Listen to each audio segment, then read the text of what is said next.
In 2024, they sold more than 400,000 units. You can see the air vents are going to sweep on the left, on the right. There is some sort of body roll when you go through corners. I'm going to slow down over around here. Hey guys, this is you. Welcome to the channel. This is the all-new Leapmotor C10. In today's video, I'll take you for a tour for the walk around exterior and the interior, plus the POV drive to see how this vehicle is like and how this vehicle drives. So let's start with telling you about Leapmotor and C10, for example. Leapmotor was established about 8 to 9 years ago in China. It's been building full electric and also range extended EVs in the Chinese market. It's been popping off over the past years. In 2024, they sold more than 400,000 units global-wide, and it's really huge in China right now. They are budget-friendly. At the same time, they're producing really beautiful SUVs for the family range. And what is C10? C10 is kind of the medium-sized SUV market. It will target towards the Tesla Model Y, Kia EV5, VW ID4, and things like that for the medium range.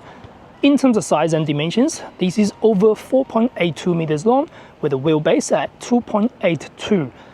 Although this looks like something like a Honda CR-V or Toyota RAV4 sort of size, it felt a lot more bigger inside the vehicle, and we're going to go through that soon. The width of the vehicle is 1.9 meters, the height is just under 1.7 meters for the overall dimensions. From the exterior, this is finishing the grey color, and the white color in New Zealand is a standard color, and then all the other will have a surcharge. Talking about the price, the New Zealand retail price for this vehicle is 54,990 plus ORC. There is only one grade at the moment. In the future, hopefully they will bring the range extended EVs, and then there will be more vehicles under this lineup. Now, in terms of front design, I think this looks quite simple. Being an electric vehicle, there's no radiator or anything like that. There is air intake underneath. I believe they are active air intake, and the bumper is pretty straightforward. There is a front camera over here, Leapmotor logo on the top. There is unfortunately no running bars for the New Zealand Australian versions due to the regulations, but you do get nice fancy LED headlights. Fog light is down underneath. There are some glossy black trims over here, and there's some intake or air through the vents on the left and on the right. On the side, we are getting 20-inch alloys as standard. There's no other options. They look all right. It's got the grey color finish. You got Leapmotor logo over here. There is a camera module or something like that, but they are not available for the New Zealand market. In the Chinese domestic market, there will be also a LiDAR sensor on the top. Again, that's not available for the overseas market since all these regulations and since no one really needs self-driving at the moment at this stage for the New Zealand roads. Then we go through the windows. They are black colors. Window trims, they are all black. B-pillar, C-pillar, they are all black as well. Even the roof bars on the top, they are black colored. So overall, it looks quite good. Now going through the back, you can see the black trims again on the top. There is a running through tail light. Unlike the front, now you get the full running through tail light bars. They are LED, of course. They look great, actually. There are some reflectors underneath, or the reverse camera underneath as well. So yeah, even the back looks really good. Leapmotor logo on the top with C10 on the side. It kind of reminds me of some particular Porsche design here and there, but at the same time, they look very smart. It's pretty simple. Some may argue it's a little bit boring, but for me, it looks perfectly fine for me. Pressing this will allow you to open the electric tailgate. Now, it's got 548 liters of boot space, which is actually pretty good for the size of this vehicle. The short wheelbase is really long. That means the second row is really good, but still for these back seats, that's pretty good. Underneath, some storage plus your tire mobility kit. There are some cable storage under here as well. If you want to drop the seats, that's 40, 60, split, just like that. It's gonna get you more than 1,600 liters or something like that. It's massive. You can see the dips between the rear seats and the front seats. That means loading is no issue on this sort of vehicle. Subwoofer at the back. There are places for your rear cargo cover. It just doesn't come with this vehicle just at the moment. I guess you need to confirm with the local dealer to see if that's included, or you need to purchase that as an accessory. Now opening the bonnet, there's no frank at the moment. Looks like there is a space, so hopefully they will do something in the future. And the The vehicle comes with a single motor drive, that's rear wheel drive, 160 kilowatts and 320 Newton meters of torque. Now going back to the charging port, this is available on the Type 2 and CCS fast charge. AC supports up to 6.6 kilowatts, DC supports up to 84 kilowatts. They are not the fastest. From 30% to 80%, that's about 30 minutes also. So again, it's okay for the speed, but not super fast. The battery capacity on this is 69.9 kilowatt on a LFP battery, and that means WLTP range is 420 kilometers on full charge. Before we get inside the vehicle, let's look at the flush door handles. They are nice, good looking. When you want to open it, as in the vehicle's central lock is disengaged, you can pull this just like that. When you open that, you can see the indicator actually give you a couple beeps. So it kind of give you warning for the front and for the back and things like that, in case there's a traffic and all that things. The door opening is pretty wide, not close to 90 degrees, but it's reasonable. The seats, I really love that. First thing I loved it, it's really long seat base. So that means for someone who is quite tall, you're going to find it very, very comfortable. Putting a baby seat inside and out is really generous space. Next is about the seat base. The soft material on here is really good. I don't know what material they have used. There's a small logo over here, but they are nice, they are soft. Over here, that's sort of hard surface, but inside, that's really soft. Look how squeegee that is. ISOFIX point is over here, tether point is at the back, folding is from here. The seat angle cannot be adjusted, but that's pretty good even for what it is right now. Let's step inside. At the front, that is my sitting position. I'm about 178 centimeters tall. I've got so much leg room. I can't believe how much leg room I'm getting from a medium-sized vehicle. That's where my talking point is. This, although looks quite close to a RAV4 in terms of exterior dimensions, but some way, it's so huge, it's big. And the door opening is really good. Let's close the door. Sounds solid. That's not bad at all. Once we have the look at the material, they are soft touch again. Some hard leather over here, but still good leather, and soft material leather on the top. Plastic underneath. Some trims on the top. They are not cheap plastic as you touch it. And the window frame is huge. Look how long about the windows. That's the good thing about the wheelbase. You got so much space to walk on. Now inside the vehicle, we can find the storage pocket over here. We can find the sunroof cover. This is more of a moonroof because you can't open the glass, by the way. You can only open the cover or close the cover, but at least you can close the cover, unlike some of the Teslas. Two cup holders are here. That's basically for the rear passengers, since you only get armrest in the center, but no cup holder over here. Two air vents, they are pretty good. USB-A and USB-C charging is over there. Storage on the doors are okay. They're not huge, not too small. There are speakers on the top, speakers underneath as well. Sitting at the back, it's really comfy. It feels really good. Sitting at the back, it feels really, really good. The car just is so comfy on the seat material, on the seat base. I've got really good amount of space for me to stretch my legs if I need to. Under the door trims, you can also find the ambient lighting that's going to flash. It's going to change in colors. Again, you can set it up at the front if you wish. Now for the Leapmotor C10, there is no actual physical car key at all according to Leapmotor. You just got this NFC card, tag there, that's lock, tag here again, of course, that's unlock. Otherwise, most people are going to use their Leapmotor app. That means get inside the vehicle with your phone, and that's pretty simple. Anyway, let's step inside. You can see the comfort access. Once you sit inside, close the door, the seats automatically goes back to your position. Leave the NFC card over here, press your foot on the brake, the vehicle will then start. But if you have the app, just press the brake, the car will start, just like that. The steering feels really good, it's chunky, it's got really nice material around the stitchings and things like that. On the right, you get voice command button, you get a quick manual adjustment for your driver display, and then this button over here, change your music and volume. On the left, that's your central locking button, and this is personalizable. So right now, single tap is to do the 360 camera, double tap is to use the swivel adjustment to change your wing mirror adjustment. That's really good. Otherwise, single tap again, camera, single tap, that jumps out. Again, you can personalize this button to do a couple things if you don't like those displays. Behind the steering, we are going to find the gear shifter, which is similar to the Tesla and the Mercedes. If you go to drive, you can also push it down to start your adaptive cruise control or LCC, kind of lane cruise control, things like that. On the left, that's the indicator and the windscreen wiper over here. In front of us, that's the 10.25-inch display. That's the minimal design. On the left, speedo, gear, and range, and things like that. In the center, that's the vehicle, or that's the assisted driving graphics when you start driving. On the right now, it's showing music. Press here. It's showing the average consumption. Pressing here, that's going to show the navigation quick menu. On the A pillar inside the car, you're going to find the driver monitoring detection camera. It's going to beep a little bit when you start driving, which I will turn it off when on this particular POV drive. It's probably needs some software update and things like that. Again, we're driving a pre-production model, so hopefully that's going to be better over the time. Now going to the center, this is a 14.6-inch touchscreen. They are very snappy in terms of response time.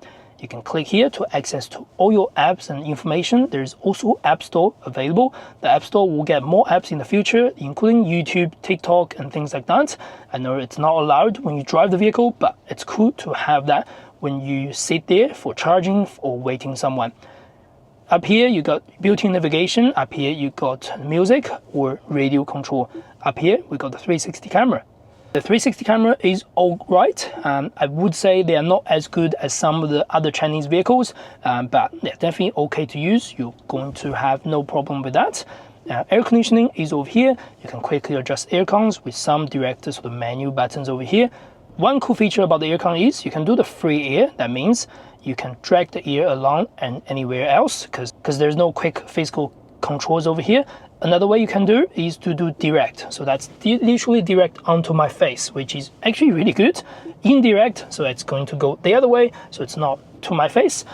Or you can do the air sweep, which is really, really cool.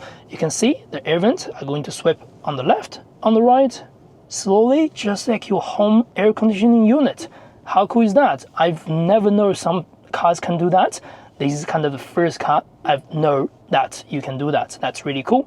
Apart from that, you also get heated seats and cooling seats at the front row. Another thing I really like is whenever you touch something, it's gonna give you a small graphic. Look at that, that's cool. Cooling seats, let's try that. Fan off, fan on, 1 and 2. How cool is that? The graphic just gives you some, notification sort of thing when you give the effect, when you touch it. See that? Small detail, small touch makes it so good. But what's not so good, unfortunately, there's no Apple CarPlay or Android Auto. The vehicle does connect to the internet and does allow OTA update over the times, but yeah, it just doesn't have the fancy Apple CarPlay or Android Auto or even the basic one. It's only got Bluetooth to connect your smartphones.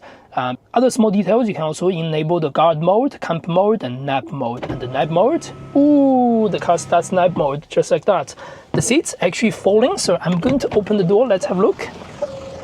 You can see that, night mode, and you can see the aircon, you can see the camp mode and things like that. Again, I'm gonna stop that so I don't have to do that.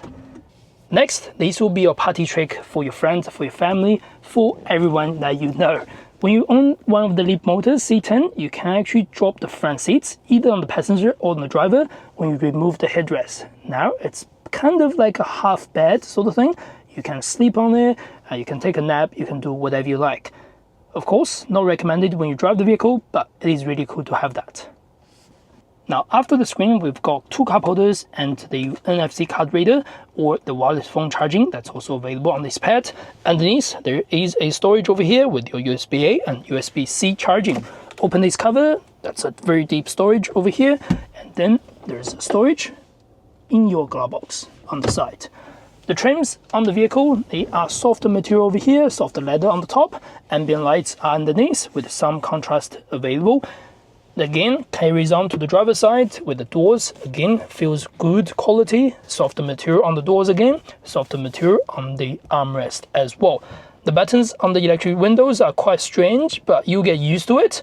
Go forward is to drop it down, go backwards is to open it up.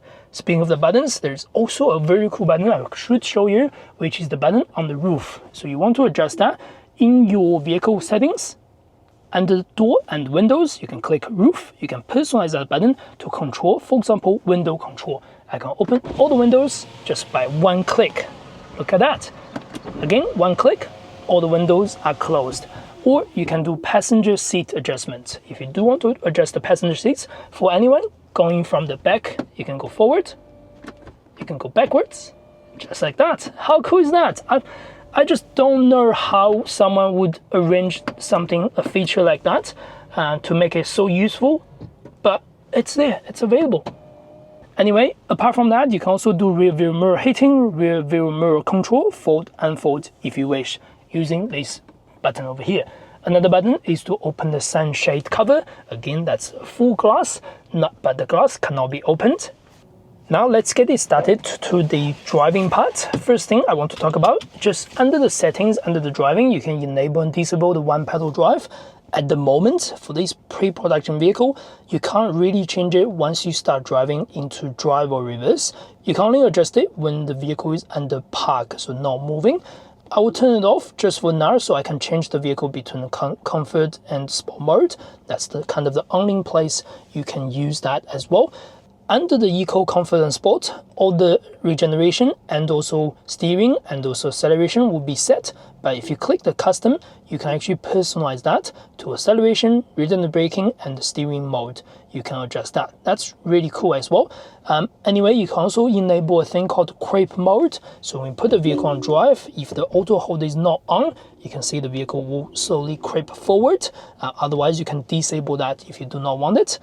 Along with that, under the ADAS, I've also turned the distraction warning off because that's a little bit annoying at the moment. Hopefully that's going to be improved over the time through the OTA update. Now, let's get started. First thing, visibility on the side is really good. Small quarter window here, so you can see your giveaways and things like that. On the left, that's really good as well. The rear windscreen isn't the largest, so if you are sitting anywhere in the middle lane or middle row, it's going to block quite a few more space. But at the moment, they are okay. Side, they are really good. The car feels quite long. The wheelbase is stretched to 2.82 meters. That just means from the back, it looks quite far actually. Now let's go through the power and battery again. So the battery is a LFP battery, 69.9 kilowatt hour. WLTP range is 420 kilometers. Of course, for real driving range, you should expect somewhere around 350, 380 also. In terms of driving, it's a rear-wheel drive, single motor at the back, 160 kilowatts of power, 320 Newton meters of torque. It's of course single speed, being an electric vehicle. Suspension, it is front McPherson struts and rear multi-link struts. Overall, what does it feel like driving in the CT conditions? Very soft, very comfy. Under the sport mode, you can see the regen braking is okay, not too aggressive, but the pedal is actually quite responsive on the acceleration.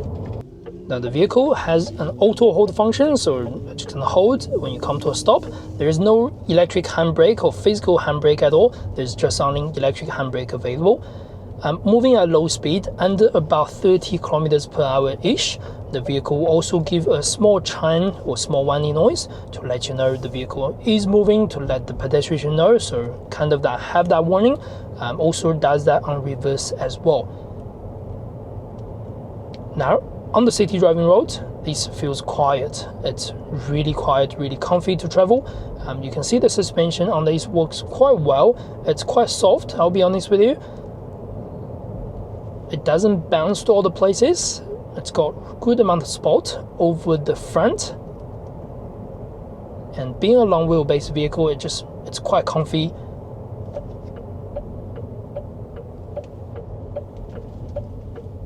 The brake is one thing I find you will need some time to get used to. The brake is quite touchy on the mechanical brakes. Now I've engaged the one pedal driving in the next quick 5 minutes drive around this city area, just so I can show you how the one pedal looks like. Only thing is, under one pedal you can't really change your drive mode. It's only come with one drive mode and one regeneration mode under your one pedal acceleration. Let's turn around here.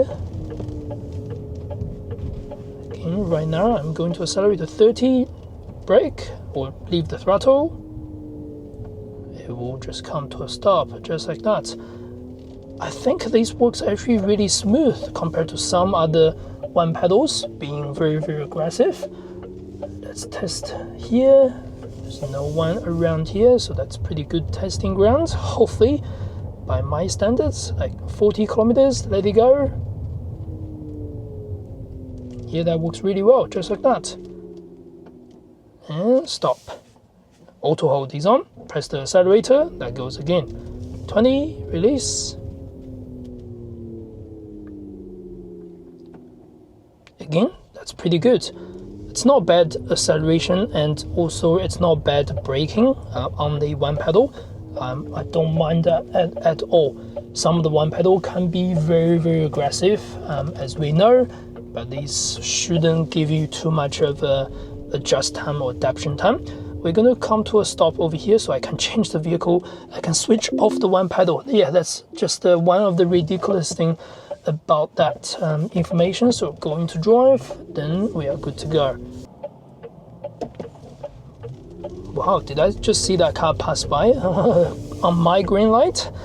Anyway, we are going to get the vehicle under custom, so I can have low regenerative braking and acceleration on the sport, steering mode and the sport, so we can see on the country area how this car will drive. The indicator is also one thing you probably need to get used to. It doesn't stay upright when you go all the way up, so small click means 3 turns, just like that. A large click, that means it's gonna stay, but the indicator stock doesn't really stay, so you have to drop it down just slightly so you can have that. But over here you can see once we get to rough seal, the suspension starts kicking in and it's still comfy. Let's do a little bit of acceleration over here. 1, 2, 3. It's all right. There's a little bit push at the front, and then it kind of just gets lowered on the acceleration. 160 kilowatts, not the fastest EVs on the market, but 0 to 100 is 7.5 seconds, which is actually pretty good for the size, for the weight. Speaking of weight, it's literally weight just under 2 ton, 1,995 kilograms on the weight on this vehicle. The Leapmotor C10 can also tow. The towing capacity is 1,500 kilos unbraked. Driving on these rough seals, we are going to get these bumps, but you can feel the vehicle handles it alright. It's not bouncy, it's not, get turned away on these corners. Since the vehicle is under sport mode with the steering on the sport mode as well, I find the steering is quite stiff and direction is quite good. Very minimum regeneration, as some people may not like the heavy regeneration. The brake is quite touchy, just like what I explained. When you press it, it's quite touchy. You can definitely feel the regenerative braking kicks in first and then mechanical brakes. The noise level is okay, and these are quite rough surfaces. You are going to get road noise here and there. The wind noise is quite minimum. Maybe I should change the steering mode to standard just to see how the steering feels like. Yeah, it's much lighter, it's much welcomed. It's not too stiff.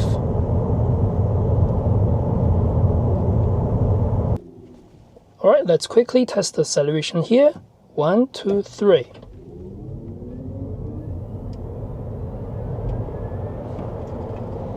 It's alright. It's not as punchy as something like a Tesla Model Y, maybe, but feels quite smooth going forward. There's not much of a hesitation on the single speed, of course, and once you put foot down, there's just instant torque to the wheels. Driving by the rear wheels, that means it's quite comfy actually. Now let's go through this country road just to see how the vehicle handles. We are still on sport mode. Everything's under sport, by the way, including the steering and pedal response.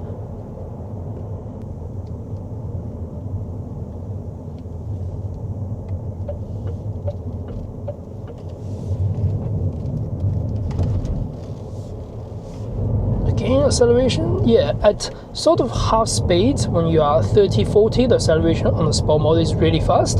Just when you start, the vehicle has got its weight. Probably it's not as punchy as some sporty vehicles, but for anything, if you're comparing this to a same size Toyota RAV4, Honda CR-V, Nissan X-Trail, anything like that, this feels relatively fast.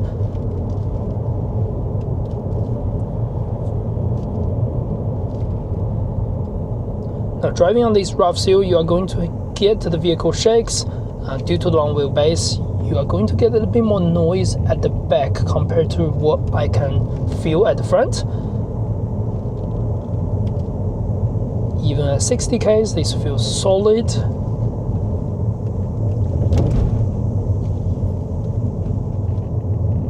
There is some sort of body roll when you go through on corners, when you push a little bit heavier.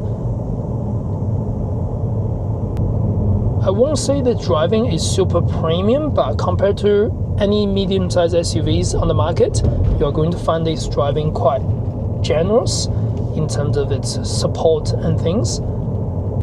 Yeah, these corners are where we want to slow down just a little bit more compared to any other small hatchbacks and things. Right, brake is important. We're going to slow down over around here.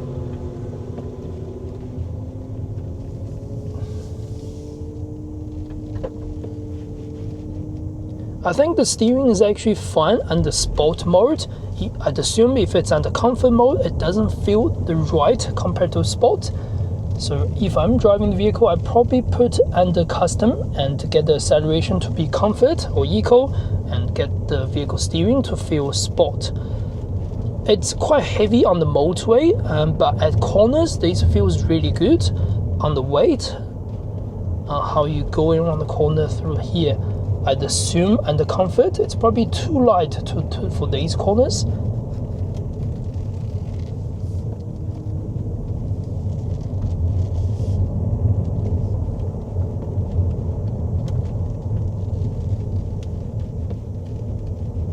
Yeah, overall, even going through a country road, which is not designed for this vehicle, I'm pretty sure, it feels quite good actually. There's nothing wrong with it in terms of acceleration, in terms of its handling. The only thing I could find is probably the noise from the rear is a little bit more. Again, due to the long wheelbase, and probably just maybe the sort of tires. I think it's a bit noisy at the back. At the front, feels quite good. The build quality is no issue. And I think that's all what I wish to talk about the Leapmotor C10. It's only the first electric vehicle that Leapmotor decided to bring to the market. In the future, hopefully they will bring some of the exciting range and extended EVs, and which is actually plug-in hybrids, but drives on a kind of electric motor only. And then in the future, there will be larger vehicles like 3-row, 7-seat or 8-seat SUVs called C10. So that's announced overseas or something like that. It's exciting times for Leapmotor for sure, and there's a lot of challenges to go through since the EV market is really quiet.